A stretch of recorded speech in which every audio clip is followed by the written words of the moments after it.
Hello, hello, hello. Good afternoon, or good morning, or good evening, or good whatever time of day it is that you're watching this video. You're watching a special pop up live edition of Maddie's Rap with author and storyteller Matt D. Talford. If you are new to this channel, welcome. Thank you for clicking on the thumbnail. Thank you for finding the thumbnail and the title interesting enough to want to dig deeper and see what we're going to be talking about today on this live. And if you are a returning subscriber, fam, y'all already know what it is. Thank you and welcome back. So I'm going to sit here and chill because right now we got zero in the chat. And I know, family. I know. My normal 8 p.m. tribe, they're probably wondering, Matt, what are you doing going live this early? But you know what? Sometimes you got to get it in when you can get it in. You know what I mean? So I'm going to wait, let a few more people figure out that we're live. Please do me a huge favor. As you're coming in, please tap that like button for me to alert more people that to the fact that we're online and live on this particular with this particular subject. Okay. So, but I really want to hear from our fam. So, y'all, you know what I'm gonna do? I might switch this up. All right, I might switch it up depending on how many people I have in the chat that have joined at around the 5 minute mark or so. I might suspend it and come back this evening, but I didn't want to go live tonight at 8 o'clock because I got an early start tomorrow. So I wanted to get this in during the middle of the day. So I apologize to my regulars because I know y'all are typically used to me going live at about 8 o'clock, 8:30 or so at night. So to my regulars, I do apologize. So let me begin this like I do all of my videos. I am going to play a little bit of royalty-free reggae music while we wait for more people to join. So you're watching Maddie's Rap with author and storyteller Matt D. Talford. And again, if you are coming in, please do me a huge favor and tap that like button. That allows people to know, that triggers the algorithm and lets people know that we're live. Okay. So I'll be right back with you guys. Let me put some music on. And yeah, I want to hear from you. I want to hear from you guys, especially those of you that are into numerology and things of that nature. And you can kind of add up the numbers and know what they mean on a different note. Y'all, I keep it strictly about I keep it strictly about astro numerology. There's some other people that go deeper. I don't get all into the deeper meanings of some of these numbers. That's way above my pay grade, not pay grade, but y'all know what I mean. It's not really something that I like to get into. I'll leave that for other people. But if that's your thing, that's your thing. And I'm talking about gematria to be specific. I don't do the gematria thing. But if that's your stick, that's your stick. I keep it strictly with astro numerology. So I am going to play a little bit of royalty-free reggae music, and we're going to be back. You're watching Maddie's Rap with author and storyteller Matt D. Talford. Thank you for joining.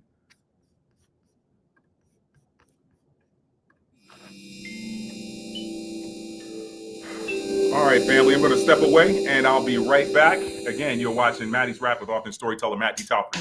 Stick around.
Hey, what's up, fam? What's up, fam? All right, we got two. We got two of the family in there. Got two of the regulars. Let me tune this on down,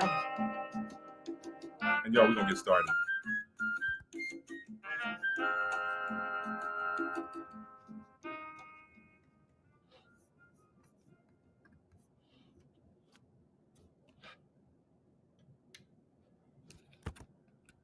All right, happy Thursday. I was about to say happy Friday, y'all. Y'all know how it goes. Y'all know how it goes. These weeks go by so quickly, you don't even know what day of the week it is anymore. But happy Thursday, family. Happy Thursday. Welcome and welcome back. We got all lady dagger status. Yes, it's a pleasant surprise to see you here too. It is a pleasant surprise to see you here too, because I know that my regulars are used to me going live at about 8:30, 8:45 at night. And this is a little bit different, but I wanted to come on early because I got an early morning. I got an early start tomorrow. So I wanted to get this out. But this news is too hot to hold, y'all. It was too hot to hold, y'all. Listen, they have elected a new pope.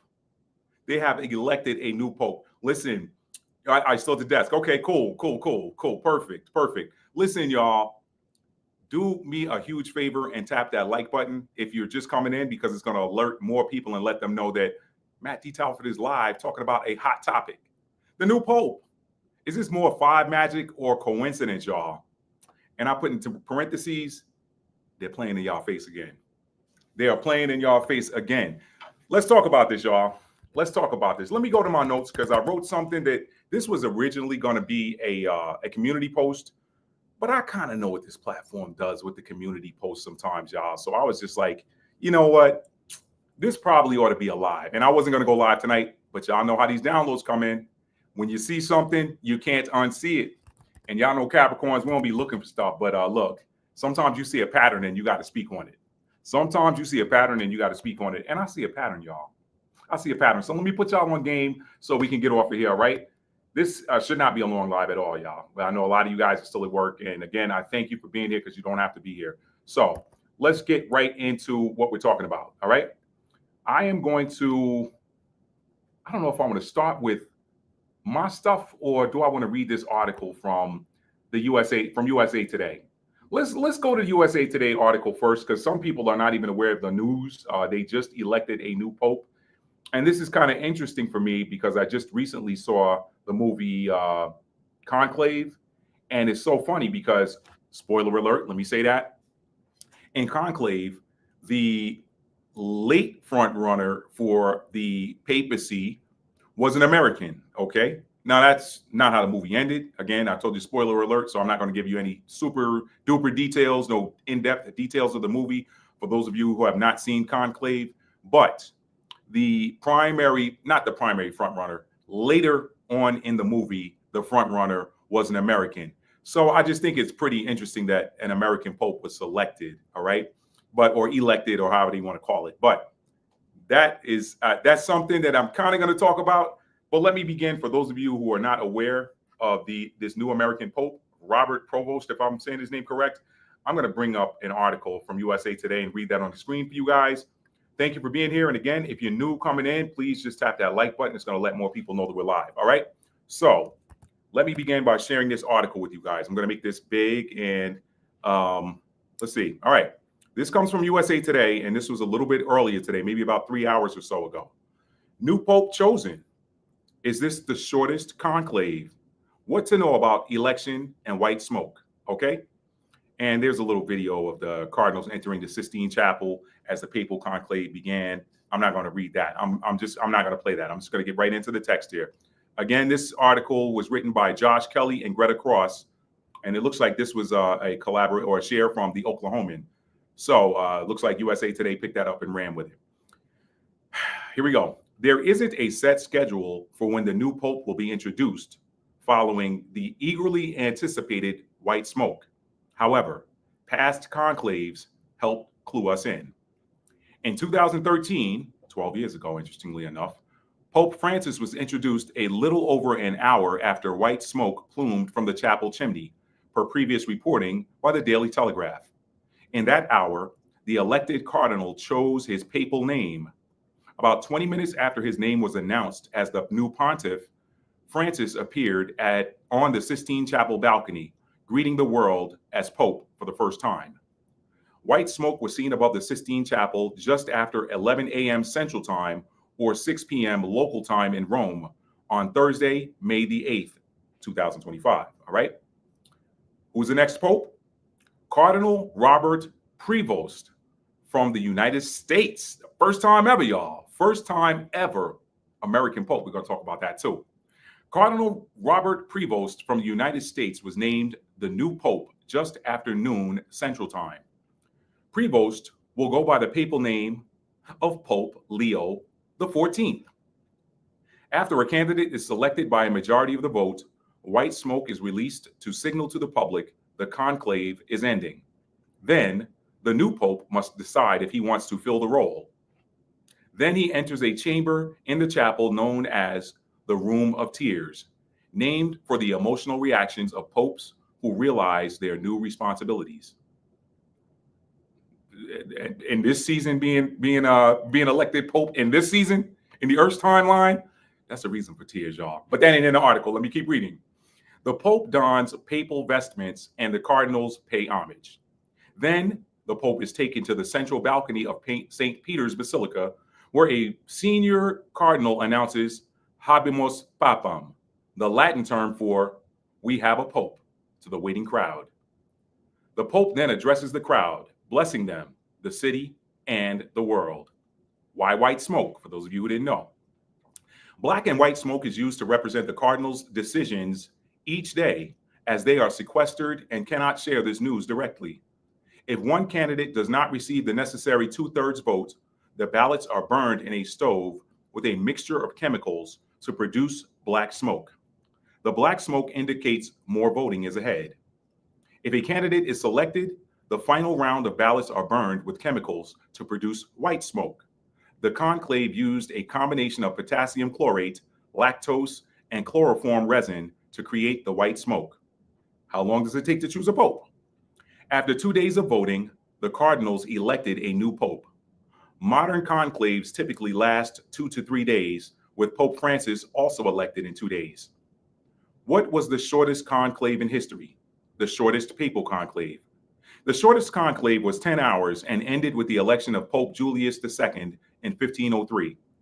Over the last 100 years, the shortest conclaves lasted a day.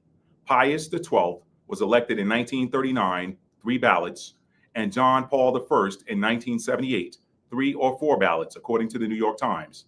How long was the conclave for Pope Francis?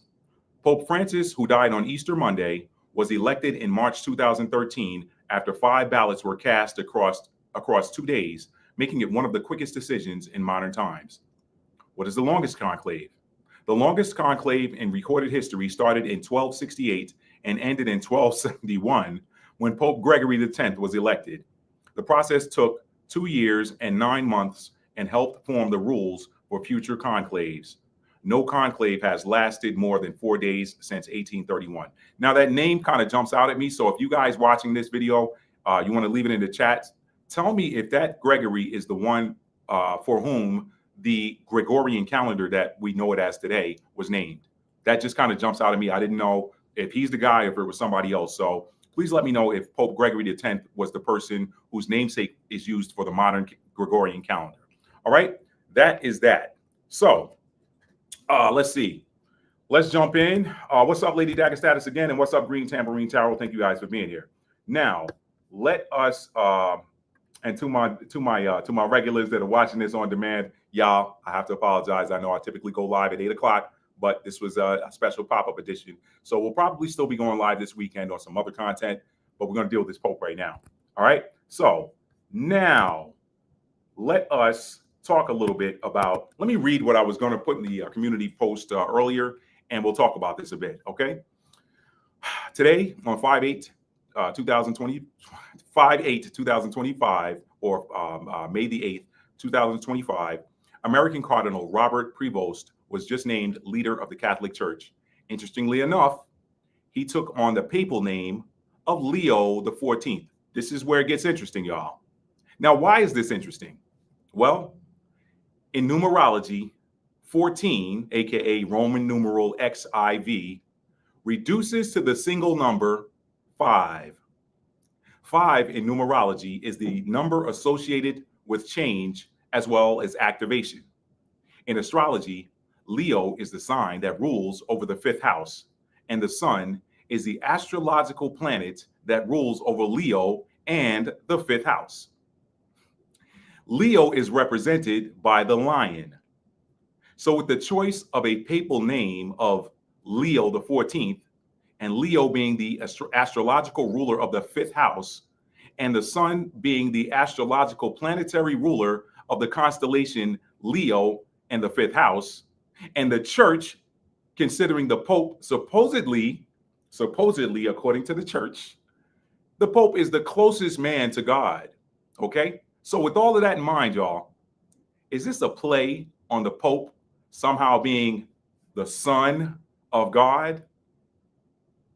Or perhaps even the lion of God? Remember, Leo in astrology is represented by the lion, and its ruling planet is the sun.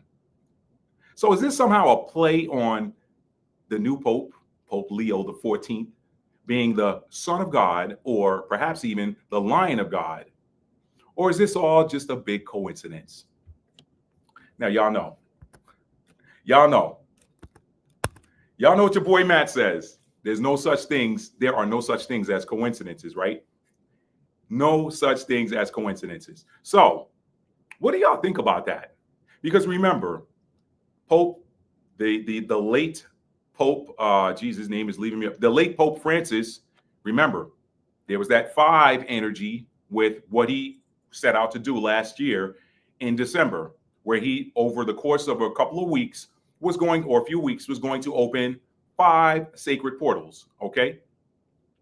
5 sacred portals. Now, we know, again, in numerology, the number 5 is a number of change and a number of activation. So now we have a changing of the guard in the Vatican. And interestingly enough, an American selection.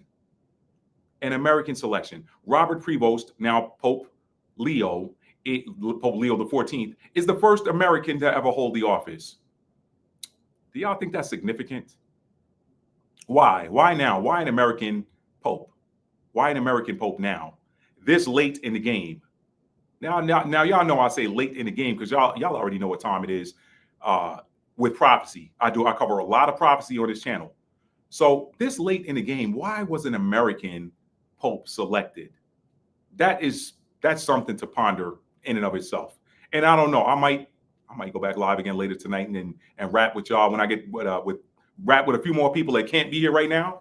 But y'all put it in. If you got any thoughts on this watching right now, put it in the chat or come back later and leave it in the comments underneath the video. Why an American now? Look at what's going on in the world. Now, let's take you back to the astrological importance of this. The sun. Leo. Why was the name Leo chosen and Leo the 14th of all numbers? And isn't it just a bit coincidental that Leo is the ruler of the 5th house, and numerologically speaking, Pope Leo the 14th, 1 + 4 is 5. We got some change energy there. We got some activation energy there. Is this the continuation of some sort of activation that the church wanted to start under Francis, who is now deceased? Who knows? But it's interesting. So that y'all, that I found fascinating. And again, the sun, Pope's closest man to God, right? According to the church. Sun, Leo energy, lion. The lion represents strength. Okay.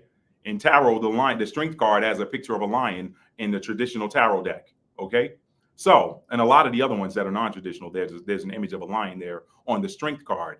So is this selection made to sort of shore up some of the weakness that we see in Western religion? Y'all know Western religion appears to be crumbling.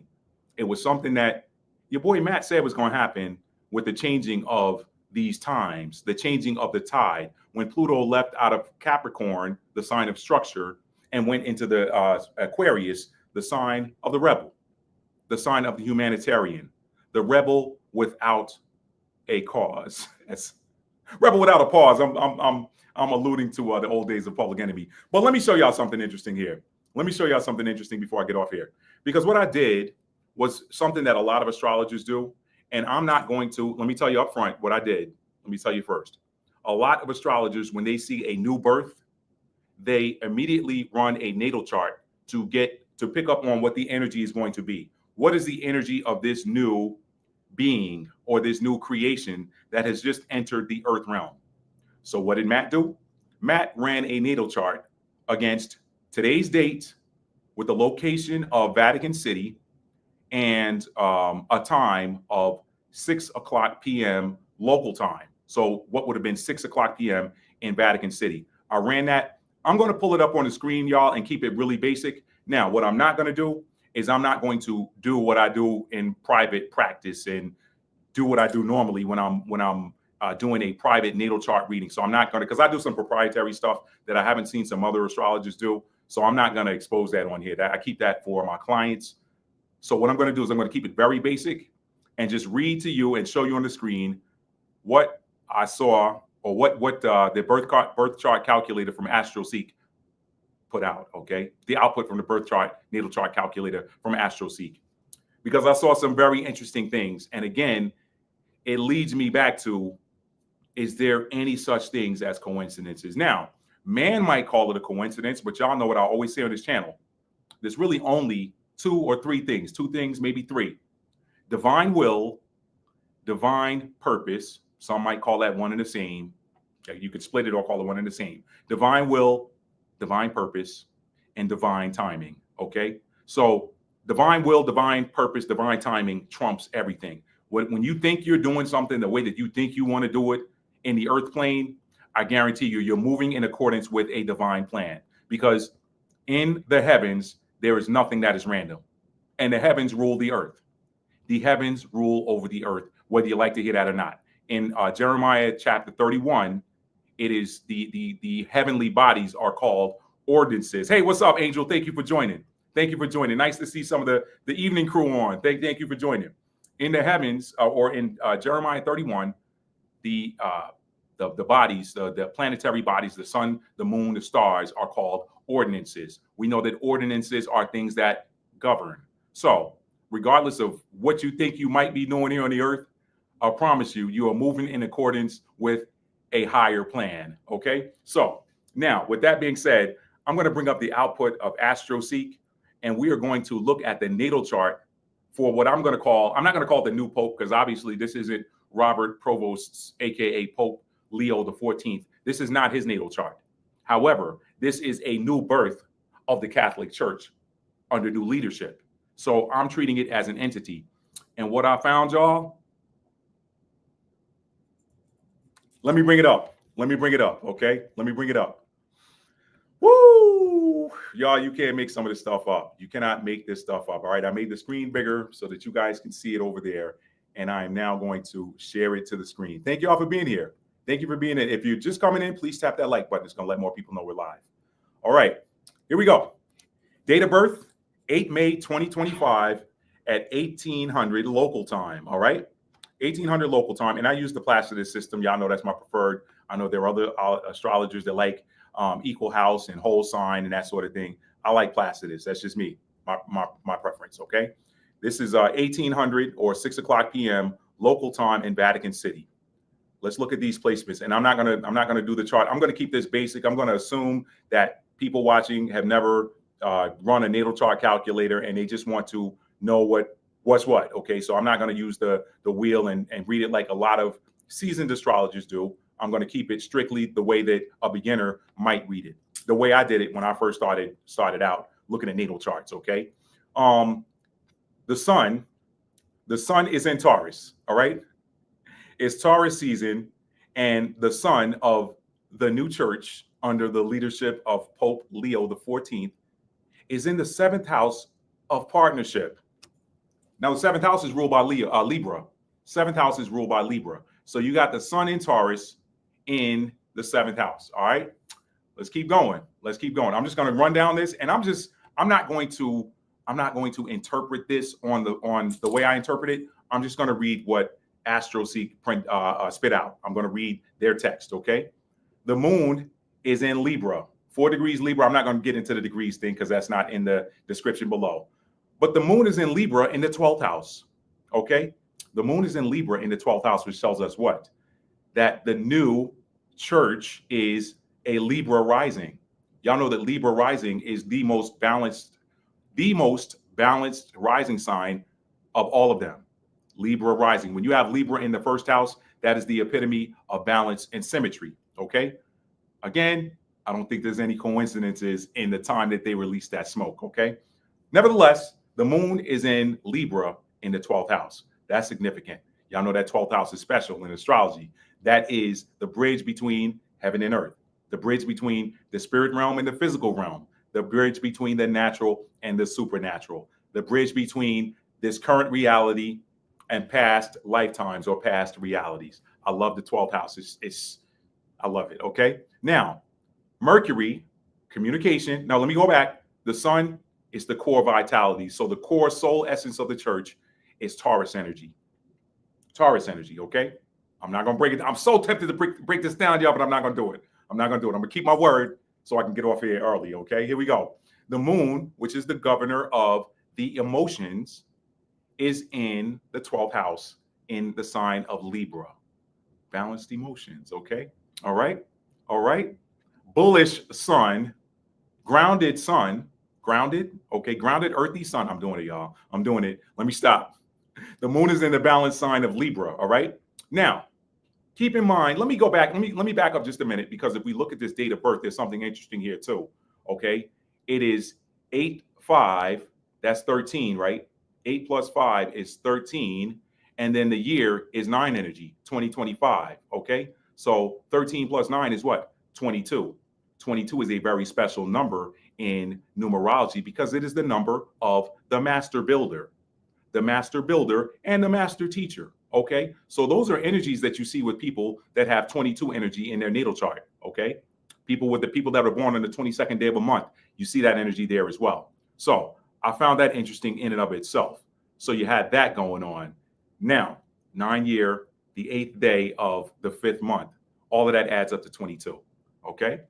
All right, let's keep going. I just wanted to note that. Now, the 8th day, that 8th day of the month, that's Scorpio energy too.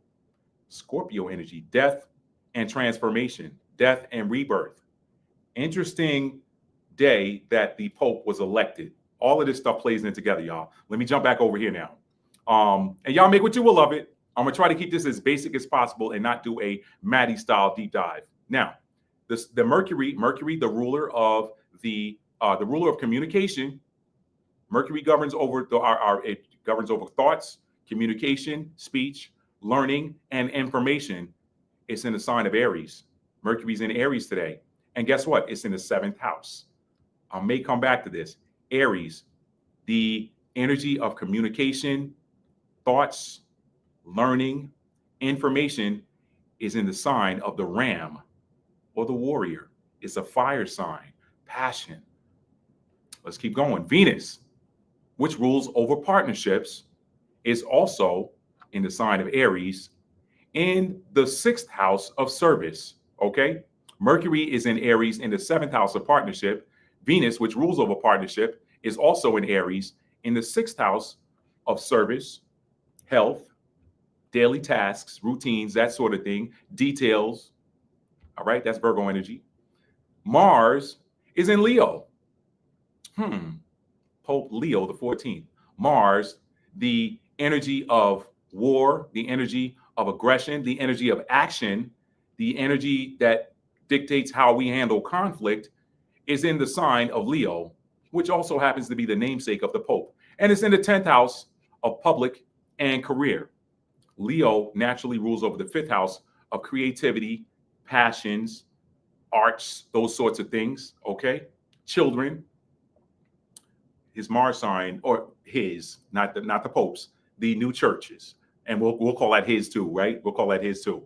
The new churches, Mars energy is in the sign of Leo, and which is ruled by the sun in the 10th house of public interaction, public facing, career, that sort of thing, and dealings with the public. That's the 10th house. Now, Jupiter, abundance, luck, expansion, is in the dualistic sign of Gemini, okay? In the ninth house of religion, okay? Gemini. So the ruler, so the Jupiter, the gift of this particular new church is its gift is in the sign of Gemini, which rules over communication and knowledge in the ninth house. Could there be an abundance of knowledge coming out from this new church? Oh, is that divine? Is that divine? Yeah, I'm telling you something. I want to cap this up. I'm gonna cap it. I'm gonna cap it at the end. Yeah, I'm coming with a message at the end. All right. Saturn, the ruler over time, task, but in the natal chart, the primary thing that most astrologers look at with Saturn is what are our karmic lessons? Also, what are our restrictions? What areas are we being restricted in? The Saturn is in Pisces, y'all. The spiritual sign of Pisces in the fifth house. In the fifth house. Restrictions in the fifth house. All right. We'll come back to that. That's that 5 energy, right? Right, Pope? Right, Pope Leo the 14th, which is a 5 energy. Restrictions in the fifth house. Can't make this stuff up, y'all. Uranus, sudden, unexpected action, sudden, unexpected events. All right. How we rebel. It's also in the sign of Taurus, and it's in the 8th house. The 8th house, which is ruled by Scorpio. Sudden stinger. Could be some sudden scorpionic stings coming, or at least that's the energy that belongs to the new church. So anything sudden. All right, don't do it, Matt. Don't break it down. Just keep going. We'll read later. Neptune is in Aries. Neptune's in Aries at 1 degree Aries, right? I said I'm going to get into degrees, but the first degree is a degree of Aries, so that's double Aries energy. Neptune is in Aries right now, y'all. And I told y'all live ago, maybe 2 lives ago, what the energy of Neptune and Aries is all about and what's happening in this earth realm with Neptune being in Aries, okay? So the new church was born under a Neptune sign of Aries in the 6th house, all right? The 6th house of, again, service, daily tasks, health, routines, that sort of thing, okay? And then Pluto, of course, is in Aquarius in the 4th house of home, family, emotions, all right? That 4 number in numerology also is about stability. Pluto tears down and restructures. Pluto tears down and rebuilds. Pluto destroys and rebuilds. Neptune is that planetary ruler of mysteries, right? It's water energy. It is hopes, dreams, visions, spirituality. It's in the sign of Aries. Uranus, I talked about. Jupiter, Saturn. Okay, wanted to go back. I don't normally do Lilith, y'all. Oh, let me not skip over the North Node. The North Node, as we know, is currently in the sign of Pisces, and so the direction of, or the destiny placement for this new church is in the sign of Pisces, spiritual sign, in the 5th house. The 5th house is ruled by the sun, so it brings things out into the light. Things out into the light.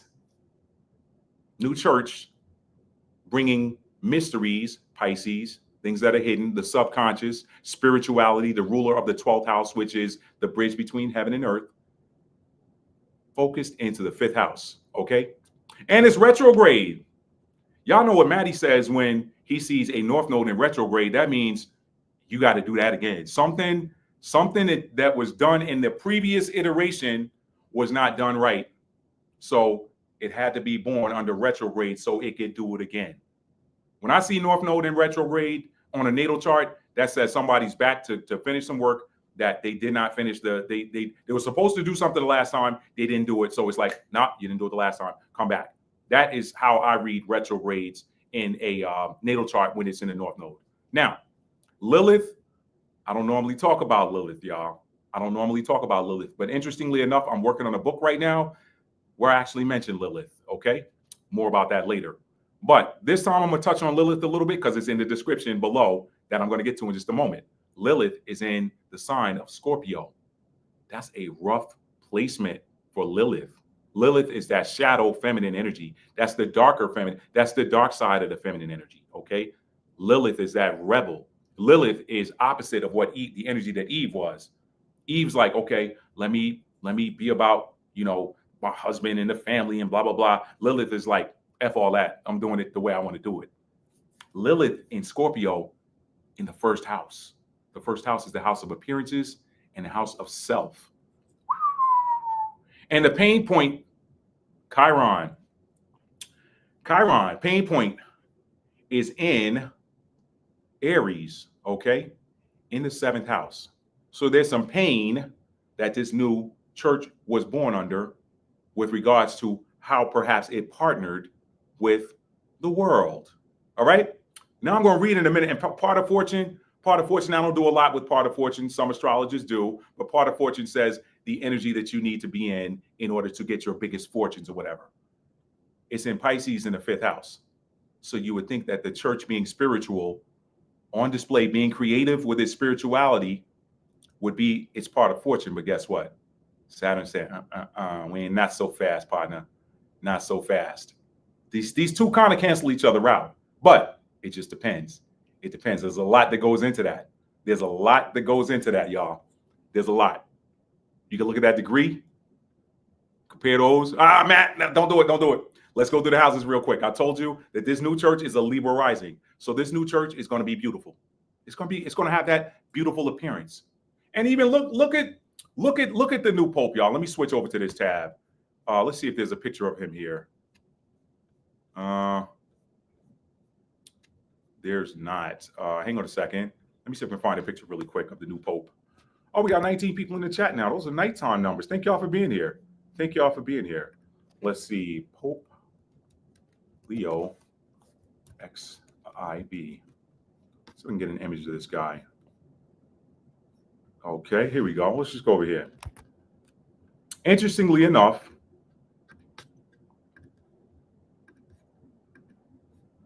kind of fits the bill for Libra rising. I mean, he's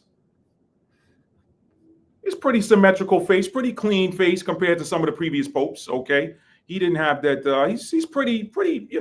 I would say that's Venusian. I mean, yeah, for his age, that's Venusian. Here's another picture of him. Pretty fairly clean, symmetrical face. I mean, he's the face of the church now, right? Libra rising. All right. So let's go back over here. So the new church is Libra rising. It has Scorpio in the second house, Sagittarius in the third, Capricorn in the fourth. Okay, Placidus system. It has Pisces on the fifth and sixth house cusps. Okay, and then it's got, of course, Aries in the seventh house. That's rough. Aries in the seventh house of partnership, right? The sun is in Taurus in the seventh house, but its seventh house is Aries. Okay, all right. Descendant here is called DC because it's descendant. Eighth house is Taurus. Okay, ninth house Gemini. Good placement. 10th house is Cancer, 11th is Virgo, and 12th Virgo. Okay, so when you see double like that in Placidus, it means that there is a sign that there's a house that has two signs in it, one sign being intercepted. Okay, for us here, it would be, looks like Aquarius is intercepted in the fourth house because the fifth house goes to Pisces. Okay, and then we have we've got Leo intercepted in the 10th house, because then we go to 11 and 12 there with Virgo. So that's kind of how that works. Now, let's go on to the details, y'all. I'm just going to read them. I'm not going to do Maddie's interpretation of this natal chart, okay? Because I could go deep on it, and I'm not going to do that. I'm just going to read what's written here. Again, I wanted to take this from the perspective of someone who is new to astrology, and they said, hey, you know what? Matt said if I click this link in his description box, I can go and run my natal chart, and I got my numbers. I know what time I was born. I know what date I was born. I know what city I was born in, okay? So let me pop that in. It's from this perspective, y'all. All right. Ascendant in Libra. All right, let's just read it. Ascendant in Libra. Libra prefers tasks that are well thought out, prepared, and based on objectives and correct assessment of the situation. Trying to take into consideration opinions of others can slow the person down and manifest as hesitation, indecision, or opportunism. These people usually prefer if somebody makes decisions for them. It is important to create a strong system of values and norms which can be followed. This is the direction the church is going in, all right? Because this enables easier decision making. All right, so there's more here. Aries descendants, okay? That means the descendant, of course, the seventh house is Aries. People or churches with Libra on the ascendant seek perfect relationships that are harmonious and pleasant. but they can become critical if something does not match their expectations and force their partner to adopt their opinion. If you have a Libra ascendant, you have Aries descendant. Self-centered and assertive partner might force you to make concessions. However, if your partner is unfair and demanding, you must learn to insist and require that your partner respects certain values in order to ensure you have a balanced relationship. Y'all still think this is coincidental? Somebody knew what time come on, y'all. They hire astrologists to help with this stuff. You should not always wait to see what happens. You should openly voice your opinion and be prepared to engage in a conflict. You both should feel as people with equal rights in your relationship. Okay? Encourage healthy competition, blah, blah, blah, blah, blah. Now, let's see. Ruler of the ascendant. These people tend to act in accordance with their feelings, love, or passions. They like luxury, wealth, blah, blah, blah. Church does that anyway, right? They do not like living alone. Okay, I don't need to get into that. That's more of like the personal. I want to keep this more high level with regards to the institution. All right. Ruler of the ascendant, Venus, is in Aries. Okay. The ruler of the ascendant is in Aries. These people are impulsive. They express themselves energetically and authoritatively. Look at what's happening in the world, y'all. The people are leaving the church establishment in droves. Look at what's happening. All right. No coincidences in the time that the new pope was elected. In my opinion, no coincidence. All right. They are hot-tempered and somewhat irrational. They are enterprising. Keep your eye on this new direction that the church is going in under Leo, y'all. Keep your eye on it for as long as it's there, because I know it's buttoned up against prophecy. I'm going to show y'all that in a minute. All right. The ruler of the ascendant, Venus, is in the 6th house. These people are interested in health issues and in their work. They are likely to work for a company. Who you working for, Pope Leo? They are efficient and modest, all right? 10th house, that's the public. 10th house is in Cancer. That is a good placement for a pontiff. That's a good placement for a church, a new church. Why? Because the Cancer is the sign of the nurturer, okay? It rules over the 4th house of home, family, and emotion. So 10th house Cancer, that's a good placement. But let's read.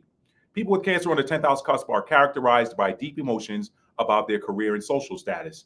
These people like to take on responsibility at work, and they need appreciation from their colleagues. They are honest and serious. They care a lot about their reputation and social status. They care about the reputation of the church, right? The reputation of the church has been under fire for a while. They often have a career that involves providing services to the public. These people will probably have the ability to sense the mood of their audiences and to recognize its whims and wishes. No coincidences, y'all. Sense the mood of the world. How's the world feeling about the church right now? The ruler of the 10th house in this case, the moon, is in the 12th house. These people, remember that Libra moon is in the 12th house. These people often have occupations that involve secrets or are not visible. Let me read that again for the people in the back of the room. These people often have occupations that involve secrets or are not visible. Great deal of their professional activity takes place behind the scenes, and not many people will see what they do. This is the direction the church is going in. This is the new church's natal chart, family. They are often writers, hospital directors, film directors, producers, owners of some kind of show business, or popes, or worldwide church leadership. All right. All right, let's keep going. Now, I'm going to jump down here to the sun.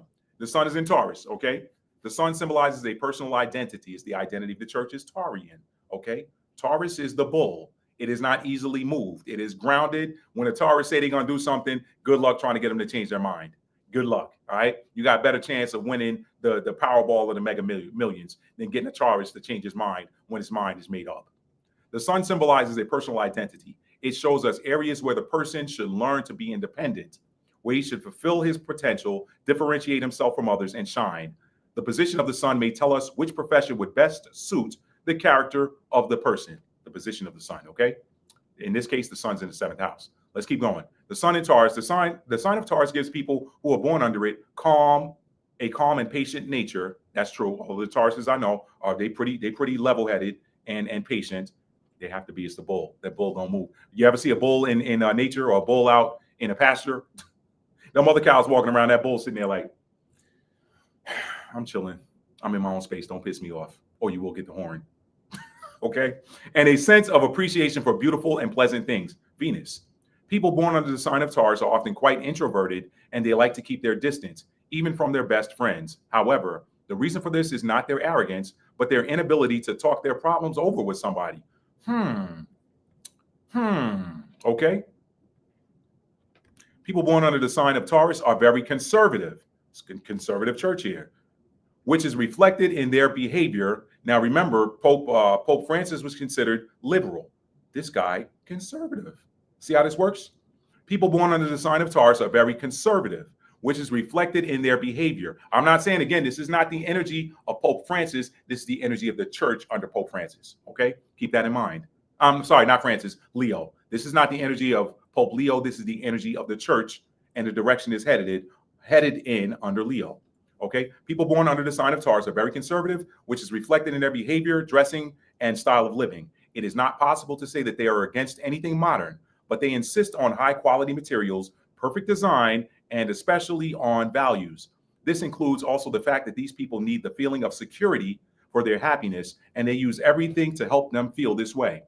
They know the value of things and property, and they put great effort into obtaining them.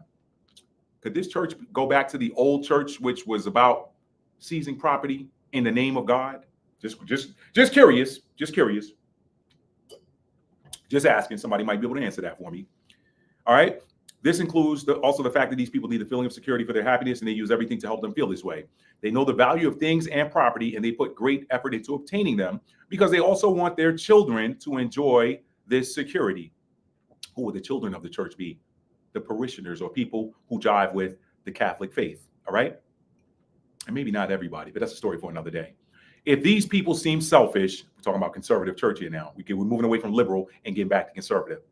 Pay attention. If these people seem selfish, it's a mistaken idea because they themselves are very modest, but they are driven by the idea that their family has to get the best, putting the church back on track. Y'all go watch Conclave. That was an interesting film. Emotional and family support are also important to them. They take good care of their children, and they are attentive to older family members without the feeling that they are making sacrifices. At work, Sunday service, these people are very accurate and reliable in delivering mass. Because they know what their duties are, they do not let laziness, their other characteristic, take over. People born under the sign of Taurus do not insist that they have to do sports. They might take a hike at which end, okay, I'm not going to get into that because that's not really church related, okay? Only their own family, artistic experiences, and good food is worth some effort. Okay, that's most Tauruses. Because people born under the sign of Taurus are born under the rule of Venus, they have very well-developed sense for art, and many people born under this sign are active artists, ranging from singers to architects. These people care about their reputation, and even if they do not enjoy the work, they will fulfill their obligations to a good standard. They can concentrate on the work in order not to unnecessarily waste time that they need for something they consider necessary for themselves, reading a book, see an exhibition, or going for a walk in the park. But they are not just dreamers. They know the value of money and can use it practically and prudently. I'm just saying, y'all, put everything together. Now let's get into the meat of this. The sun is in the 7th house. The sun in the 7th house creates people who are well known to the public. The life of these people is under the influence of their family members or business partners or fellow clergy in this case. These connections give them energy and orientation. When I say fellow clergy, this is the capital of the worldwide church. So I'm talking about other churches, different cardinals or whatever from other countries, whatever. These connections give them energy and orientation because they have a lack of initiative and their actions are based on the reactions of others. These individuals can deal with people and they have a talent for dealing with the public. They may find employment in jobs, we don't care about that. The power and influence of these people depends on their relationships with others. These people, so perhaps he was selected as someone who could bring people together. These people have to help others, and this will help them to climb up the career ladder. Now, remember, this is the energy of this new church. So when I say these people the power and influence of these people depends on the relationships with others. These people have to help others, and this will help them to climb up the career ladder. They have strongly developed sense of balance, and they have the ability to be leaders. I missed something there. These individuals can have a talent with dealing with the public. Okay, all right. So bringing people together. That's very Libran, which is Libra is the ruler of the seventh house. So maybe they want to reunite the worldwide church under the leadership. Libra is a leadership sign. Okay, even though the sun is in Taurus, it's in a house that's ruled by a cardinal sign. Libra is a cardinal sign. So maybe they selected somebody who is going to be stubborn. Remember, Tauruses are stubborn, sometimes to the good, sometimes to a fault. But maybe they selected a date for the new church to be born, a date and time for the new church to be born, so that this new church could reunite people underneath the central figurehead, which is Rome, aka the Vatican. But my, oh my, wait till we get on down in this thing, y'all. I'll preview this, okay? Moon, okay? Place in the horoscope where the moon is tells us what gives the person a sense of security and where to find it. It describes how sensitive we are and how we instinctively interact with our surroundings. The moon also tells us about our childhood and our experiences with our mother, okay? Who's the mother of the church? Like, I don't know. I'm not. Anyway, whatever. The moon is in Libra. Again, emotional attachment. Person with moon in Libra is looking for safety in a relationship and has the need to make somebody happy and wants to have a rich social life. However, later they must find themselves and things that satisfy them must prevail. They also have a strong need for balance and harmony. The moon is in Libra. All right. It's also conjuncting the rising sign, which is Libra. Interesting. So it's not, they're not just playing that part. They don't just look the part. They actually feel it. But the moon's in the 12th house. The moon in the 12th house creates loners and sometimes those that have the need to move away from everyday life. That's a bit of a detachment. And also remember, the 12th house is about escapism. We see that in Pisces, and we see that with people that have 12th house placements. When they're in their lower vibrational end of the emotional spectrum, they can be prone to escapism. All right. These people usually do not find emotional stability in personal relationships, and they often feel lonely. They are easily influenced, and they react on subtle influences of the environment. Not necessarily a good thing for the new church, okay? These individuals are very kind and warm-hearted. They may work for a charity, hospital, or other large institution that serves for the good of others. That's the positive side. They are not able to express themselves well because their emotions are often confused. The moon in the 12th house emphasizes that these people will feel secure only when they distance themselves from others. Interesting. Y'all make what you will of it. I'm just going to read it. Now, Mercury, again, thinking, communication, intellect, learning, okay? The Mercury's in Aries. People with Mercury in Aries do everything quickly, and they sometimes say things without thinking. Y'all are going to see these themes as the days turn into weeks that turn into months. I ain't going to even say years because I don't even know how much more time we got in this reality before Second Ezra's chapter 6 kicks in. All right. Y'all have heard me break that down in this channel. I'm not going to do it right now. Their enthusiasm may be quickly replaced with an interest in a new thing or another exciting experience. It may seem to other people that there is a fire behind them that is forcing them to act fast. Mercury affects fiery signs by creating lively imps. Y'all know imps are like little demons who are interested in anything that attracts their attention. Their mind is active and wants thoughts and words to become deeds. Authoritarian, that's that Aries energy. However, it is important to accept not only mental stimulation, but also challenges and acknowledge that it takes some time before an idea or goal can be realized. Now, again, the Mercury's in the 7th house.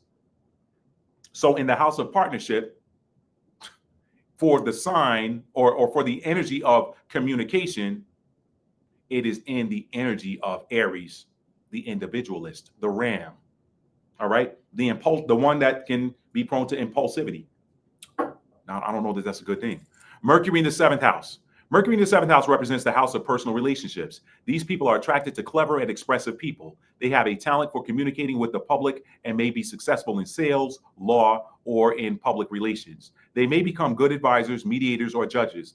Their need to relate with someone mentally usually leads to marriage or partnership, in this case, with an intelligent and educated person. These people are intelligent and they have a great ability to express themselves and to convince others about the correctness of their opinions. Could that have to deal with partnership with world leaders?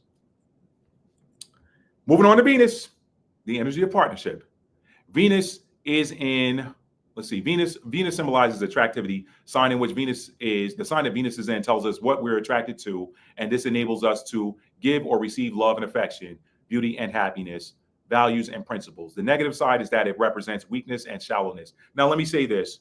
When it's talking about attractive, what you're attracted to, Venus is the feminine side of that. Mars represents what you're attracted to from your masculine nature. Okay, just wanted to put that out there because I see Mars as being, your Mars energy as being far more magnetic than your Venus energy, but they work together. They work together. Anyway, that's just math. Now, moving on. Venus in Aries. People with Venus in Aries could be described in only one word: imps. They are impishly immoral. They are shameless in the way they blatantly pursue the object of their desire. What's the church going on? They are very impulsive and impatient in everything related to love and relationships. The more cultured parts of their personality, they can try to, this is kind of poorly written. It needs some editing. The more cultured parts of their personality can try to suppress it. Got it. But there is something wild in their way of loving, something that can never be completely suppressed by so-called civilized behavior. Venus in Aries adds passion to feelings because its influence is mixed with the passion of Mars. Remember, Aries' natural ruler is Mars. So you got that Venus-Mars rub there, okay? And I don't mean rub in a good way. Okay, let me read that again. Venus in Aries adds passion to feelings because its influence is mixed with the passion of Mars, which rules this sign. These people are not afraid to show their feelings, and they do so with passion. This new church is going to tell you what it's feeling. And this makes them usually popular with the opposite sex. Doesn't really apply here, okay?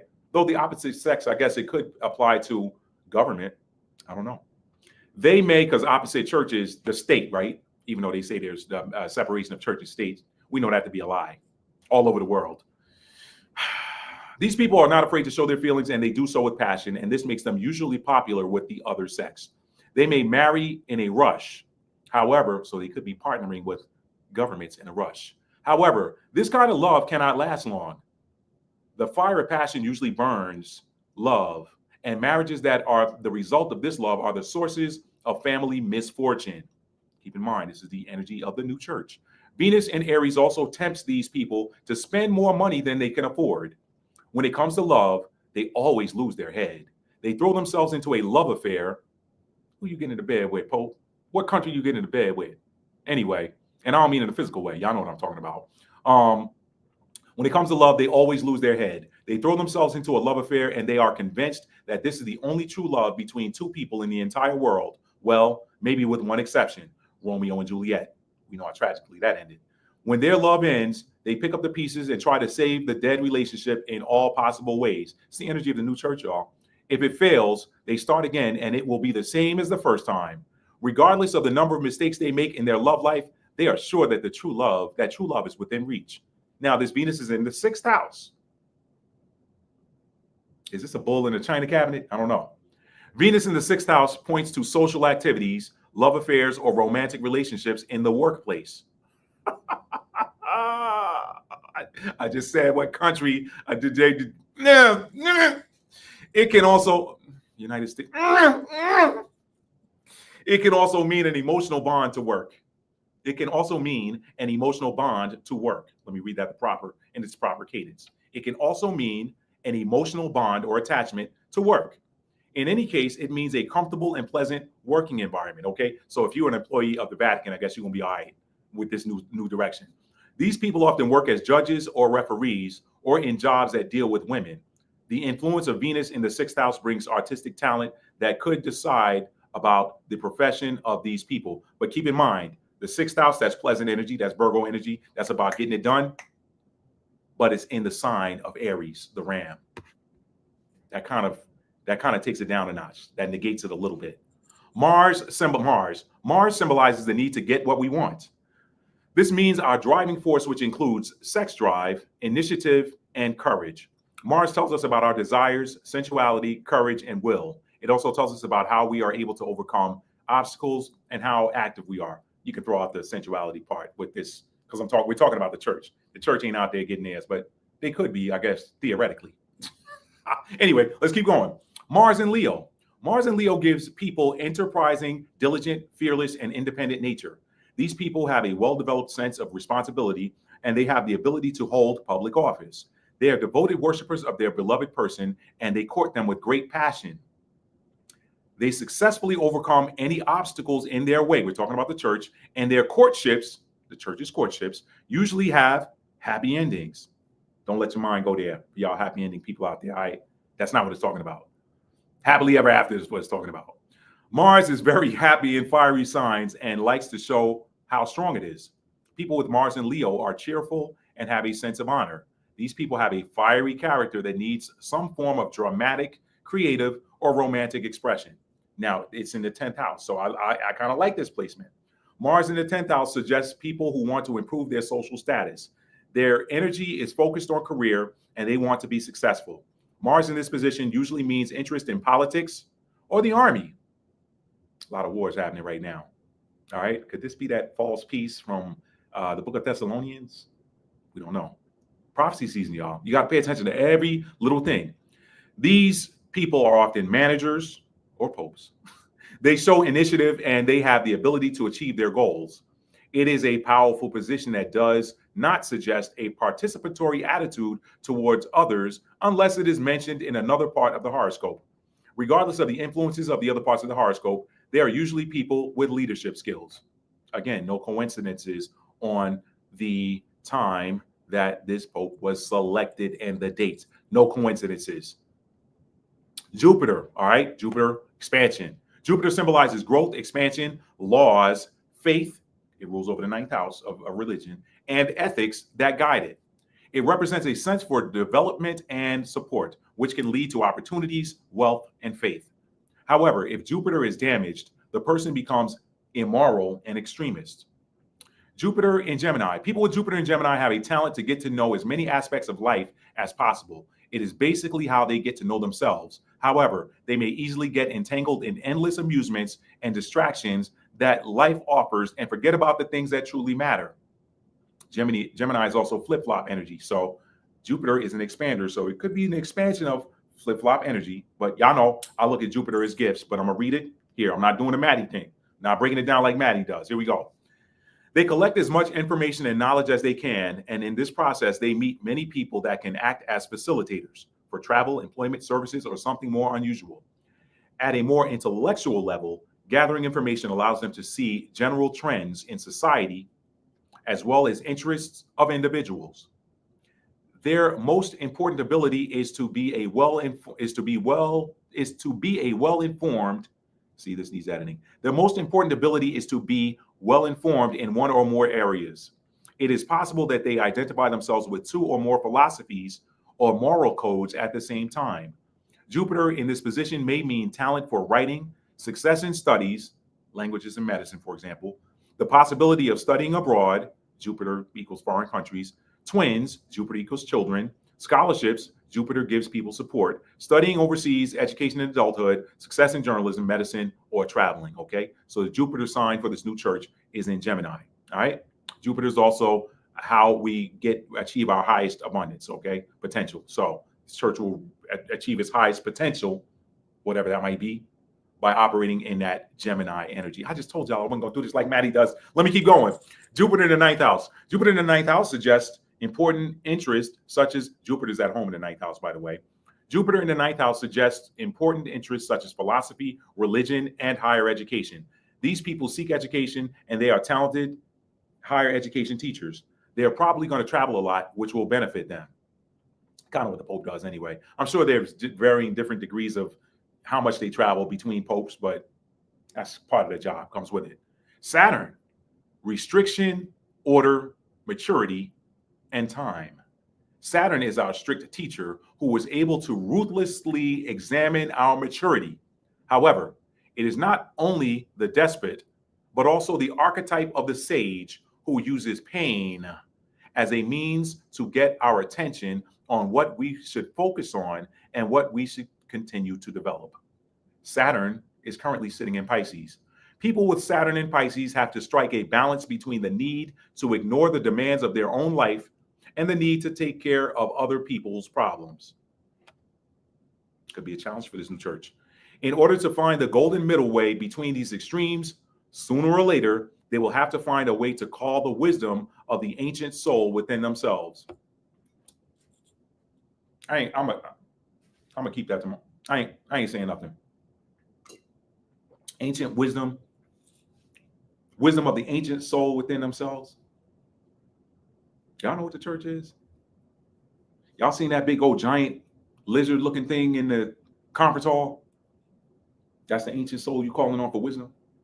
He don't give wisdom to the wicked. So scratch that line. Yeah, I said that. I don't give a damn. Let's go. Let's go, baby. They should discover their inborn ability to help others and at the same time solve their own problems. They must go to the depths in order to discover the lost wisdom and insight. The ancient soul longs for ancient peace. It combines an ideal and strength. These people are predestined for life in seclusion and for philosophy, scientific research, and loneliness. Now, they're restricted in that fifth house. They're restricted in that fifth house. That wasn't an accident, okay? The Most High got a funny way of activating Proverbs 26 and 27. He got a funny way of doing it. Saturn in the fifth house. Saturn in the fifth house refers to the romantic aspect of the person's character, creativity, and perception. This planet of limitations and discipline suggests people that find it hard to relax and have fun. Pardon me, y'all. This planet of limitations and discipline suggests people that find it hard to relax and have fun. Love is a serious matter for them because it can bring more pain than joy. Their partner will probably be somewhat older, and love will bring them responsibility. Any established government around the world right now that signs on to Western religion is going to be older than them. So that's the partner of the church. So this is right in line. Their partner will probably be somewhat older, and love will bring them responsibility. Education of their children, parishioners, smaller churches around the world that are part of the Catholic system, Christianity for basically as a whole, because whether you realize it or not, the Catholic Church runs Christianity. I don't care what your denomination is. Education of their children will be difficult, and they should invest their money carefully. Now, I know the Protestant people watching talking about we're anti blah, blah, blah. I ain't trying to start nothing, okay? But we know that Christianity first started with the Romans, hence Roman Catholic Church. Protestants broke away. I get all of that. We're not doing a history of the division and the schisms in the church, all right? Let's just keep it about the papacy and the Pope in the Roman Catholic Church, all right? Okay, let me read that one more time. Education of their children will be difficult, and they should invest their money carefully. They will put their skills in use in the business world or in politics. They will find it hard to express themselves with their creative talent, maybe when they get older. Fifth house, house of activation. Saturn sitting on it. See? I want to jump to the end right now to my final thoughts, but I'm not going to do that. I'll keep going. Uranus. Uranus is the power of awakening, which often means that there will be some disruption and change. Events under the influence of Uranus are unexpected or unpredictable, forcing us to do things in a new way and face the truth about this or that issue. Now, Uranus is in Taurus, the same sign as the sun right now. We're in Taurus season, and Uranus is sitting in that sign. So that's interesting. I talked about that in another video. People with Uranus and Taurus may experience great and sudden changes in the area of finance and property. These people usually introduce many new practices in agriculture and real estate. They try to break free from traditional conservatism of this sign, and they long for changes in traditional values. They are creative. They are not consistent. Now, this Uranus is, interestingly enough, in the 8th house of transformation. That could be a very scary combination. I'm just saying, okay? Uranus in the 8th house creates instability and changes in shared resources and inheritance. Y'all better read some prophecy and see what's going to happen with all of this wealth that was illegally gathered for centuries upon centuries upon centuries since the fall, since 70 AD. Let me just go there. We know that the church started in about, almost 300 or so years, or almost 303 centuries after the fall of Jerusalem. We know that that's when it started, but the same people were running the show, the Romans. Let me read Uranus in the 8th again. I told y'all this is prophecy season. No mistakes, no coincidences. Y'all read between the lines here. I'm not trying to lay too heavy into my thoughts on this. I wanted to just put this out there because I know that this is a new papal election and people are sensitive about their leader. You're supposed to be leading yourself. You came here to serve out your own soul contracts.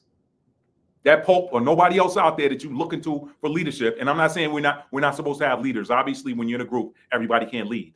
However, work out your own soul contract first, okay? Just a little aside. Let me read this again. Uranus in the 8th house. Uranus in the 8th house creates instability and changes in shared resources and inheritance. Uranus in this house also suggests very perceptive and intuitive people. Collective resources, businesses, and investments are likely to undergo unexpected changes. This position may mean unexpected inheritance or unexpectedly getting it taken away from you. Prophecy season. It's some stuff that the church been holding on to that's about to change hands, y'all. Y'all watch. It's just getting good now. It's just getting fun. This is like the main event of a boxing card, okay? It's just getting fun. The world is just getting fun, believe it or not. It's all in how you look at it. You can look at it like it's going to hell, or you can look at it like it's just now getting fun. In case nobody told you, the Earth is under a massive ascension right now, but that's a story for another day. Neptune, fantasy, illusion, spirituality, and imagination. Said that earlier. Neptune is called the Lord of the Invisible Empire, which is a mysterious name of a mysterious planet. Perhaps we could describe it as a dimension of life that cannot be experienced by our five senses, and we can only understand and perceive it in our imagination. Perhaps. Neptune is currently in Aries, y'all. I told y'all, Neptune in Aries also means, among other things, things that were hidden being brought into the light, appearing. Aries rules over the first house of appearances, as well as Aries is the sign of the ram, aka the warrior, because the ruling planet is Mars, which is the planet of war, all right, and conflict. Neptune is about things that are hidden, okay, rules over the 12th house. The subconscious things are not readily available, they're hidden, okay? Neptune and Aries, revelations, as well as spiritual war, okay? I've been telling y'all since 2020, things that are conceived in spirit manifest in flesh.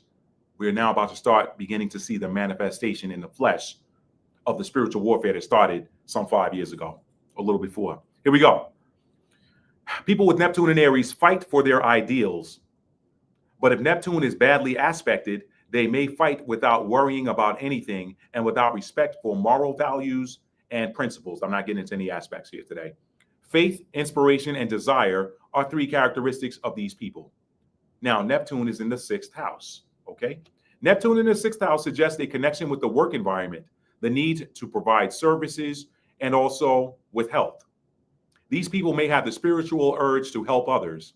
They may have illusions about their job and have somewhat grandiose attitude towards their job. They often have difficulties fulfilling their everyday duties and with small things. They are not good organizers and they are not very practical. They have to pay attention to their health. That's when Neptune is in the practical house of the 6th house, which is ruled by Virgo.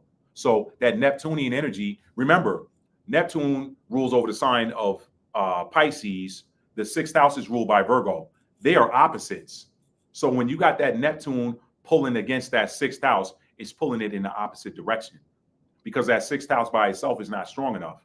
That's almost like the opposite of, that's almost like having a Mercury in Virgo. If you had Mercury in Virgo in the 12th house, Mercury in Pisces is not considered a strong placement. But if you got Mercury in Virgo in the 12th house, which is ruled by Pisces, it helps out that 12th house daydreamy, delusional type of energy. So if Mercury is in Virgo, that's like if Mercury is in, I'm sorry, if your Mercury is in Virgo in the 12th house, that's almost like here with the Neptune being in the 6th house, because Neptune rules over Pisces, and that's opposite Virgo. Anyway, little short astrology lesson. They have to pay attention to their health. So the church is going to have to pay attention to its health, not the Pope, the church. Now, finally, Pluto. Pluto is the planet of death. Not finally, because I got a couple more things I want to show y'all. Pluto is the planet of death and rebirth. It is the end of all things. It is the judgment day. It can give rise to obsessions or convictions. On the dark end of its spectrum, it can manifest as succumbing to the urge. That's on that low vibrational end. Or it can create an individual who has the ability to get to the core of things, destroy negative things, and bring on healing and transformation, which is typically what happens when Pluto is in Aquarius. It's a good placement. It's a good sign for Pluto to be in Aquarius, okay? People with Pluto in Aquarius long for freedom. Excuse me, y'all. People with Pluto in Aquarius long for freedom, independence, eccentricity, inventiveness, and unusualness rather. Personal transformation can be attained primarily by the love of freedom and recognition that every creature has as much right to freedom as they do. They are very unconventional, unusual, or eccentric and innovative. However, their desire for reforms and changes can be devastating to them and their surroundings. Let me pause here for a minute, okay? Because we know that Pluto, anytime Pluto enters into the sign of Aquarius, Aquarius rebels against structures that do not serve the greater good. Aquarius rebels against structures that do not serve humanity as a whole. Pluto is the destroyer of things that do not work, that no longer serve. It destroys so that it can replace with something better. So that typically around the world, when Pluto enters into the sign of Aquarius, outdated structures begin to get torn down. Okay? The church belongs with the age of Pisces, which is about belief. Okay? The church was established in a time when not everyone could read, before there was a quote unquote printing press. So people who co-signed to religion, they had to believe what was being told them, believe what was being taught them. So the church was in its heyday during the age of Pisces. We have now entered into the age of Aquarius, where things are now coming into knowledge. The belief and knowledge don't live in the same place. If you know your name, you don't have to believe what your name is. You know your name, okay? If you know you got $5 in your wallet, you don't have to believe. I believe I got $5. Man, you know you got $5 in your wallet. I'm just saying, just a lowball number, okay? So, interestingly enough, the church has a Pluto sign of Aquarius. Aquarius, the transit, Pluto in Aquarius wants to tear down structures that no longer serve humanity. So the church is in a bit of a quandary, being born under the sign of Pluto in Aquarius. Now, again, I know I'm jumping around a little bit. Divine timing. Divine timing. The Pope could have hypothetically passed away while Pluto was still in Capricorn. And then Capricorn is about structure and order.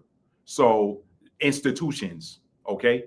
Now, the church kind of goes with the ninth house, but when you're talking about public institutions, that is the 10th house, which is ruled by Capricorn. So it would have been more auspicious for this papal election to have taken place when Pluto was in Capricorn, but it didn't happen.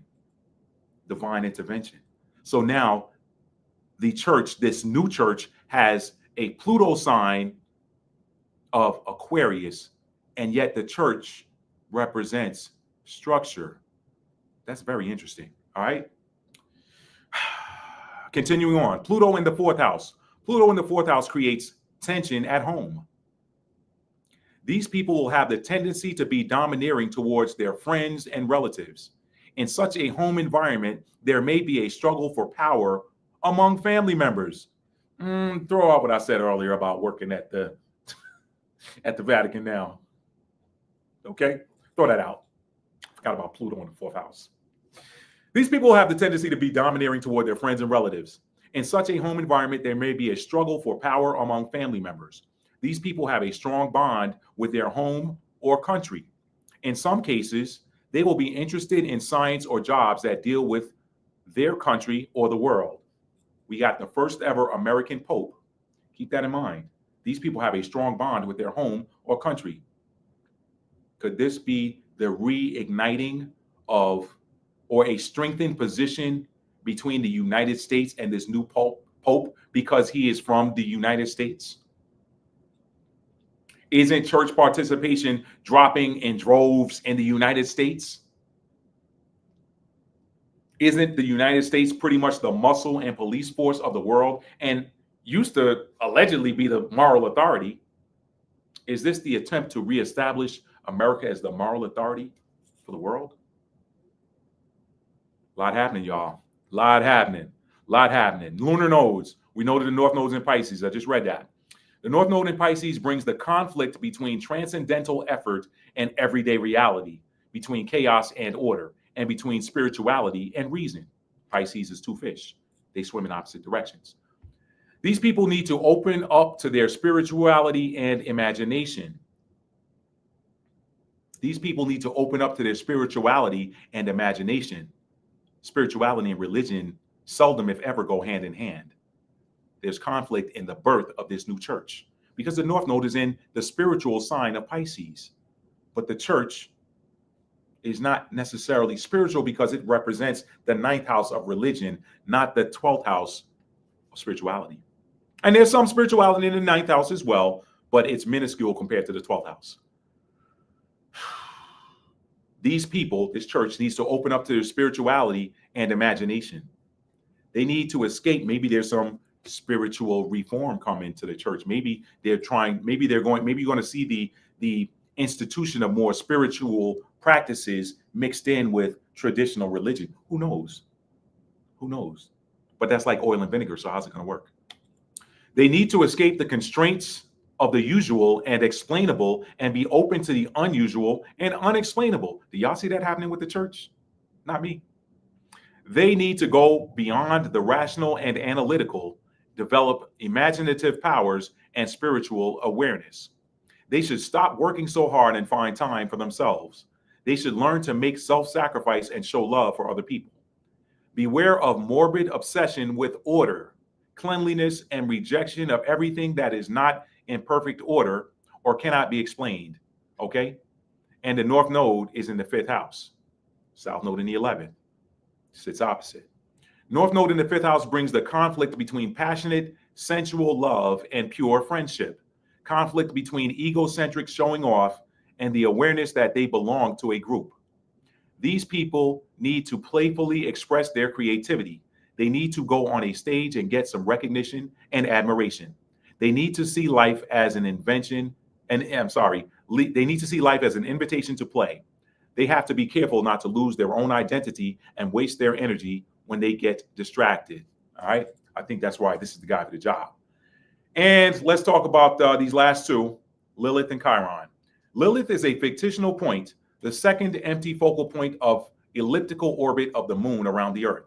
In mythology, Lilith refused to submit to Adam, rebelled against the connection between he and Eve, and decided to escape from the world of people and made a connection with Hashatan.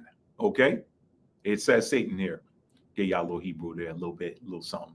In astrology, Lilith symbolizes either fascination or refusal of topics with which she is connected with. Both the fascination or the rejection of the given topics can eventually engulf the person and take him away from the human world. Now, is that Lilith in Scorpio? Dedication or hell. There is no other choice. Dangers from the depths. These people must be immersed into dark depths. Lilith in Scorpio is associated with power and violence, and it often suggests tendency to masochism and self-injury. These people exhibit strong instinctive exuberance and wild sexuality, or on the contrary, absolute rejection thereof. Their sexual strength gives them great mental fruitfulness and creativity. Dedication and or hell. There is no other choice.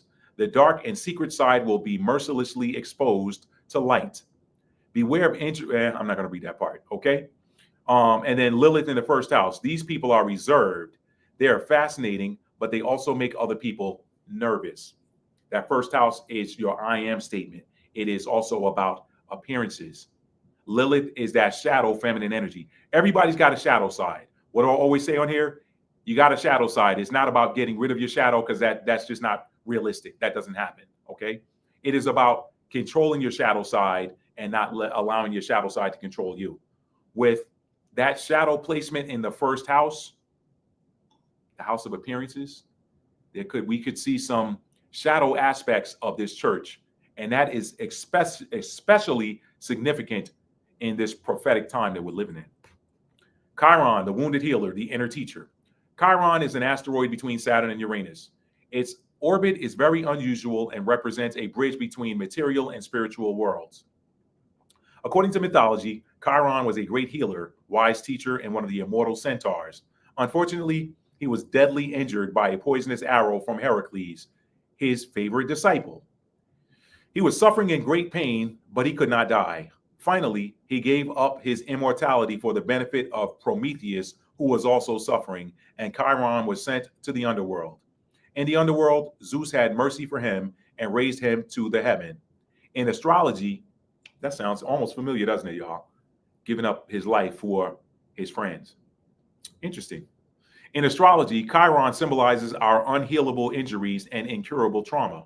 However, if a person, instead of drowning in his own trauma, is able to accept the trauma and help others who are also suffering and accept that suffering is part of life, then Chiron may be the key to wisdom or even to some sort of initiation gate. All right. And I do talk about Chiron in my private consultations. Chiron and Aries, these people may be traumatized by the fact that despite all their efforts, they are not successful because they are not very proactive and assertive. They have a wound around that. They lack the appropriate dose of healthy aggression that is needed in a competitive society in order to survive competition with those who are too harsh and ruthless. Is the church on its last days, y'all?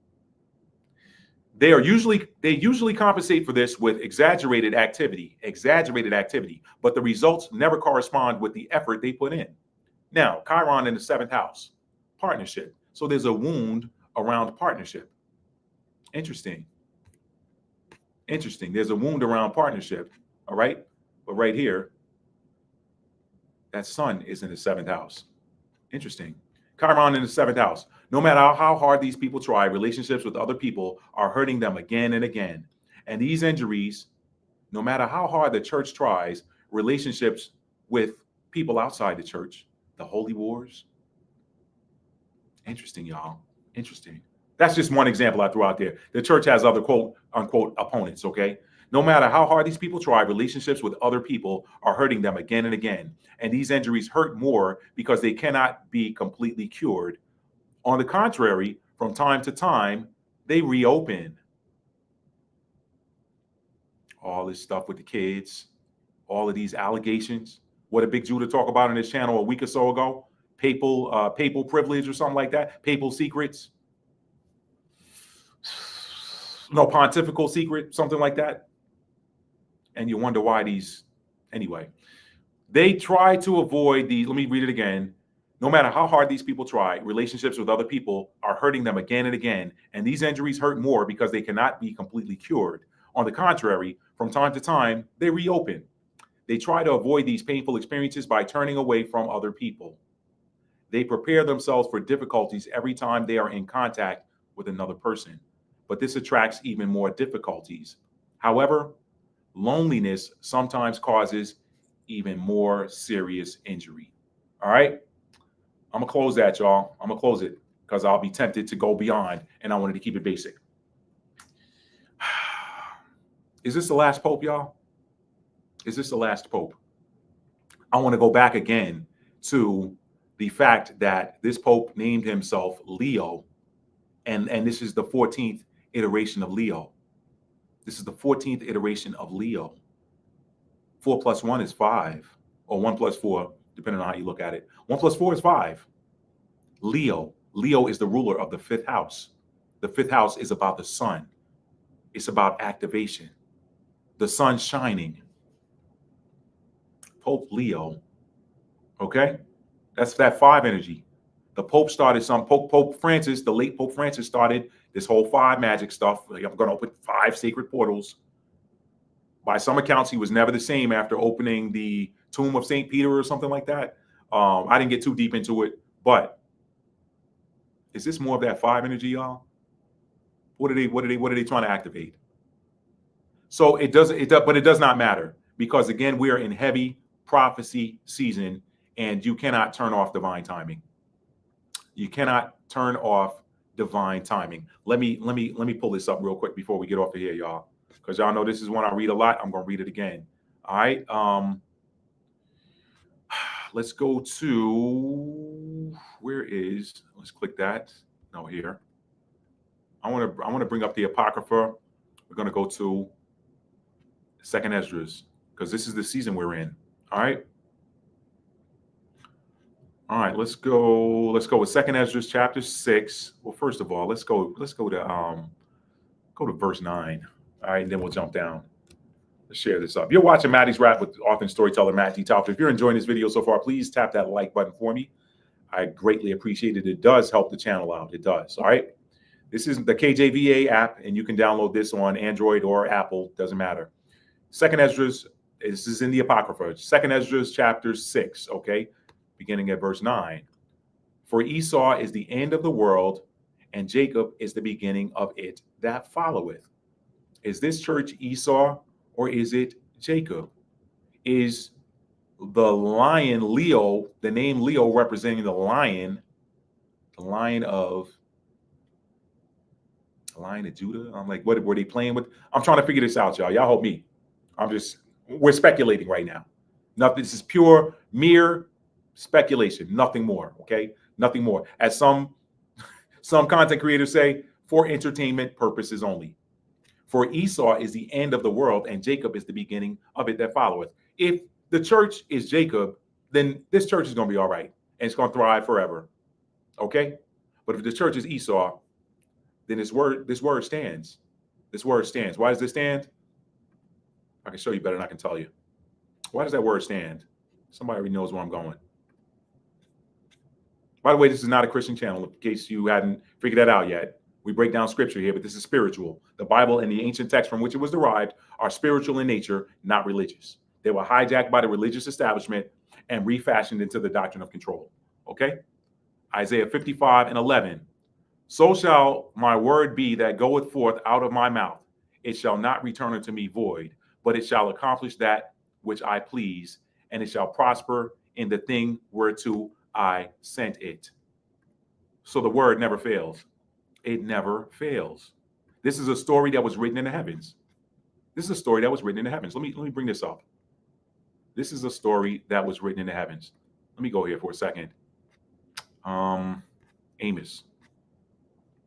Funny, I was talking to one of my cousins today about Amos chapter 9, because you got people building these bunkers now, like they can get away.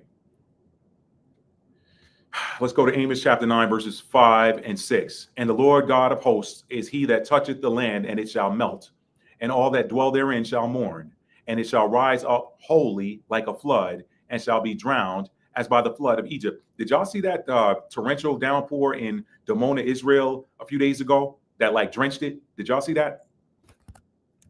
I don't know if y'all saw it. Put a thumbs up in the chat if y'all saw that. Like the Middle East is kind of getting effed up a little bit right now by nature, and mainstream media ain't covering it. Okay, from Saudi Arabia to Israel and other places around it, they're not covering all of the natural stuff that's happening. They told you about the wildfire; they got that under control. They tell you about that torrential downpour in Dimona. All right, let me read that again. And the Lord God of hosts is he that toucheth the land, and it shall melt, and all that dwell therein shall mourn, and it shall rise up wholly like a flood. Am I sharing this to the screen, y'all? I'm not. I'm sorry. I just realized that. Okay, there we go. And the Lord God of hosts is he that toucheth the land, and it shall melt, and all that dwell therein shall mourn, and it shall rise up wholly like a flood, and shall be drowned as by the flood of Egypt. It is he that buildeth his stories in the heaven. So the story's already written. Have you ever seen a story change? The words on the page change after the story's already published? I don't care how bad you want that story to change when you're reading that book. That book is already sealed. We read that again. It is he that buildeth his stories in the heavens, and hath founded his troop in the earth. He that calleth for the waters of the sea, and poureth them out upon the face of the earth. The Lord ain't his name. All right. It would be something like Yahweh or Ahaya or something like to that effect. Now, let's jump back over here to this KJV app and get ready to wrap up.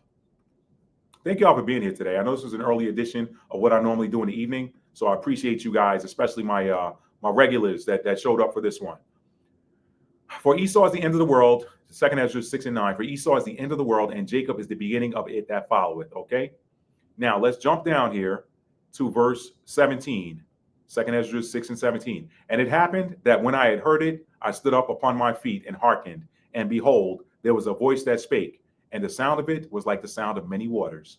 And it said, behold, the days come that I will begin to draw nigh and to visit them that dwell upon the earth, and will begin to make inquisition of them, what they be that have hurt unjustly with their unrighteousness, and when the affliction of Zion shall be fulfilled. I think that means Zion's affliction is about a wrap for it. It's like the fourth quarter with like a minute and some change left, if that. Like that Knicks Celtics game the other night. The Knicks came from behind and won. When the affliction of Zion shall be fulfilled, that means who he sent out and afflicted because of their FKSHT that they did in the land that he gave to their forefathers. He drove them off of it so they can go somewhere and be afflicted. He scattered them. The opposite of that is the reverse. He's going to bring them back. But before that happens, he said, I will begin to make inquisition of them. He said, behold, the days come that I will begin to draw nigh and to visit them that dwell upon the earth, and will begin to make inquisition of them, what they be that have hurt unjustly with their unrighteous. Can the church repair what's done already? What's done has got to be paid. It's got to be paid. It has to be paid. So, but again, 5 is the number of activation. Abracadabra, that's what magicians say before they throw their trick. Abracadabra is 5 syllables. 5 is a very powerful number in numerology. It is the number of change. It is the number of activation. When you activate something, you're activating change. This is Leo. Leo is the sign of strength. It is also the ruler of the 5th house and is ruled by the sun. I don't think there are any coincidences to this Pope choosing the name Leo, which is the 14th iteration of Leo, and with him being the first American one. That's interesting in and of itself. That's all I got, family. Let me read some comments and we're going to get out of here. Y'all tell me what you think. If you're watching this on demand, put your comments in the comment underneath the video. All right. Let us know what you think. All right. Let's see what we got here. What's up, lady? What's up, Hot Shot? What's up? All right. Let's see. Angel, do it, Matt. Thank you. Thank you, Angel. Hey, Hot Shot, Lady Dagger Status. Hey, fam. Sorry I wasn't paying attention to the chat. Got it. Angel Stevens, for sure. Hey, family. Lilith was a serious rebel. Yes, she was. Yes, she was. I'm touching. I got a new book coming out, y'all. I'm touching on Lilith a little bit in there. It's not a deep dive, but Jojo, let's go. Hey, chat, Mr. Talfer, sir. Always a pleasure. Thank you, Jojo. Appreciate you. Let's see. And he looks much younger and healthier. He does, Angel. He does. It's that Libra influence. You cannot make this stuff up, y'all. You cannot make this stuff up. The fact that the new church was born today, which is probably tomorrow in Italy, or the next day in Italy, but under the influence of Libra rising. So it's under that Venusian energy, which has to deal with, when it's Libra rising, has to deal with the looks and the experiences and the words and I listened to a little bit of him speaking in Latin. He's got a little smooth voice to him too. I'd like to see what his natal chart is, but this natal chart that I broke down for y'all today is the natal chart of the church born today, the new church, okay? Ali Rule, how are you? What's up, Ali? Thank you for being here, Ali. Thank you. Let's see. Conclave was awesome. Yes, it was. Yes, it was. Ancient, scratch that for real. And what soul, scratch that too. Hot Shot. Hot Shot don't play with him, y'all. She does not play with him. She's taking no prisoners. Let's see. Jojo said, may I just say it? Okay. They are about to bring the Vatican and the little hats together somehow. Of course. That's part of it. And that's in the natal chart. That's in the natal chart, Jojo. That's all that 7th house energy, all that partnership. And that Libra moon. So I'm sure they've been in a partnership to begin with. It's just going to be more in our faces. Some of the priests already with it. Yup. Absolutely. But I think, again, y'all, it's going to be short-lived. Again, Pluto is in Aquarius, and the church is not Aquarian energy. The church is not Aquarian. The church is Sagittarian. The church is Capricornian. It is not Aquarian. So it's almost like it's working against itself. And that is a matter of divine timing because, again, Pope Francis could have passed away last year when Pluto was still in Capricorn, and it would have been a different energy for this church. See, this is why I always say, no matter how hard the dark side tries, they cannot stop divine timing. He's got these ordinances in place on a wheel, y'all, the wheel of time. You cannot stop the will of the Most High. Divine will, divine purpose, divine timing. If God said it, it's going to happen. You get mad all you want. You could try to put different stuff in places. If you were smart money would be on, I know the day's getting late, but maybe there's some levity in this thing for me if I repent now and turn from my wicked ways. Maybe there's a little bit of karmic levity. Maybe I'll get a little bit of a break from the karma. But no, you want to double down and try to stop it. And he laughing at you. He laughing at you. Hotshot said, that's right. Lead yourself by utilizing your higher self. Amen to that, Hotshot. Amen. It's so powerful. Mariah Stella, the earth is flat like a snow globe. Aquarius. Boom. Talk to him. Talk to him, Mariah. They don't know. Talk to him. Talk to him. Angel Stevens said, work out your own soul salvation. Thank you. Thank you. Thank you. Salvation. I did a whole series. Y'all check out my channel, Exploring Salvation. Go to Matt D. Topper channel and search Exploring Salvation. Salvation is not what the church told you it is. Never has been. Salvation is rescue, preservation, defense, all of those things.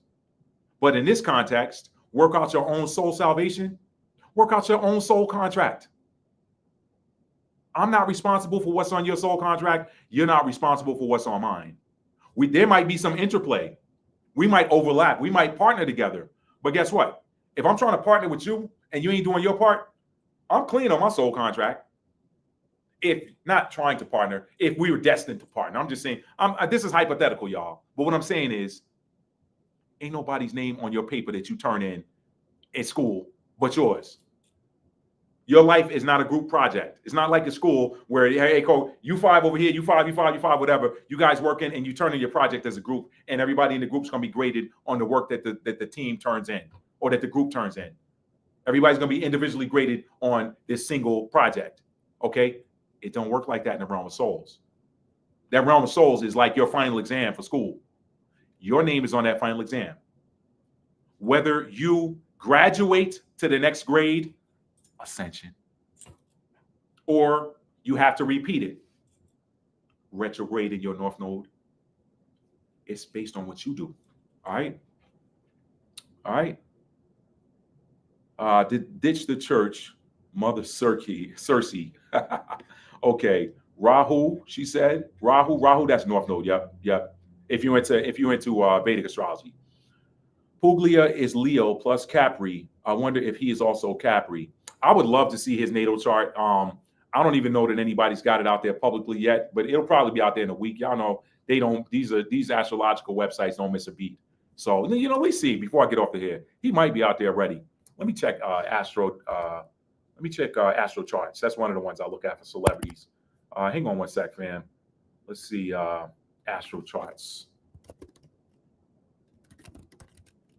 What is his name again? His name is I just saw it. His name is what's the dude's name again, y'all? Robert Prevost. That's that Mercury in Sagittarius. I'll forget your name after you tell it to me. Astro charts, Robert Prevost. Natal charts. Carta Natal de Robert Prevost. Oh, okay, they got one in Spanish.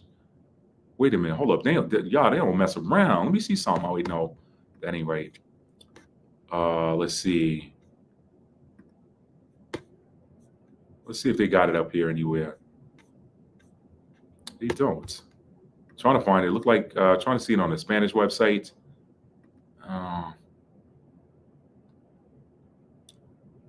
That mofo, that's not him. That's a different one.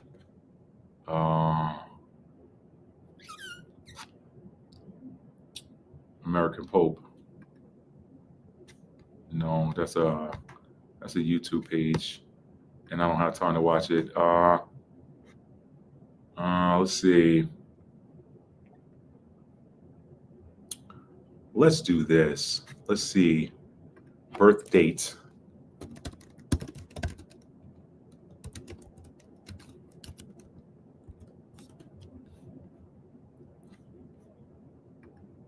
He's 69 years old. Let's see. He was born in Chicago. Ordained in 82. This doesn't say his it just says he's 69, but it doesn't say his birthday. His birthday would at least tell us what his here's a Wikipedia. Yeah, there we go. Okay, he was born. Let's see. He was born he's a Virgo. He was born September 14th, 1955. Okay. He's a Virgo, born September 14th, 1955. Let me see something. Virgo, born September 14th, 1955. Let me edit birth date settings. Let's see. In Chicago. Let's see. September. Y'all got me off on a little adventure now. Let me see. September 14th, 55. Let's see. September 14th. It's the last thing, y'all. Let me go get up out of here. I appreciate y'all being here today. 1955. Okay, baby boomer. Unknown time. City doesn't matter when you don't know the time, but I'll type it in there anyway. All right. He's a Virgo sun, and depending on what time he was born, he's either a Leo moon or a Virgo moon. He's a Mercury in Libra. He's a Venus in Virgo. Interesting. He's a Mars in Virgo. I mean, just looking at his chart, that's some pretty cool energy. North Node Sagittarius. Yo, this is crazy to me, y'all. So it is crazy how, check it. And his North Node is in retrograde too. How about this, y'all? Pope Francis, when I looked at his natal chart last week, he was a North Node in retrograde in Sagittarius. Sagittarius rules over the ninth house of religion. So it's like he came back here to redo something with regards to Sagittarius North Node energy. So he ends up being a Pope, right? This Pope is also a North Node in Sagittarius retrograde. And it's 21 degrees Sagittarius. The 21st degree is a degree of Sagittarius. You can't make this stuff up, y'all. It makes me wonder if they look at these people's natal charts. So it's like, hey, he came here to be a religious leader. And because there's an R there, retrograde, it's like, okay, whoever he was in his previous lifetime, he didn't get it right. So he had to come back and do it again. And here he is again as a pontiff. Y'all, I'm gonna show it to y'all just so y'all know I'm not making this up. You can't make this stuff up, y'all. This is crazy. Wow. Look at that. His North Node is in 21 degrees of Sagittarius retrograde. You simply cannot make this stuff up, man. You simply cannot make this up. And his Chiron is in Aquarius. That means he had a wound. Let me shut up. Oh my gosh, man. This is crazy. You can't make this stuff up. You can't. His Mercury's in Libra, so he's soft-spoken. That is interesting, y'all. And his Venus is in Virgo. His Mars is in Virgo. He's all about service to others. Sun's in Virgo, 21 degrees. That's a degree of Sagittarius. So that's like that's religion too. So that's a Sagittarian filter on his Virgo energy. Let me get off of here, y'all, because I'll be down a rabbit hole. Pope Francis had the same North Node, natal North Node, Sagittarius retrograde.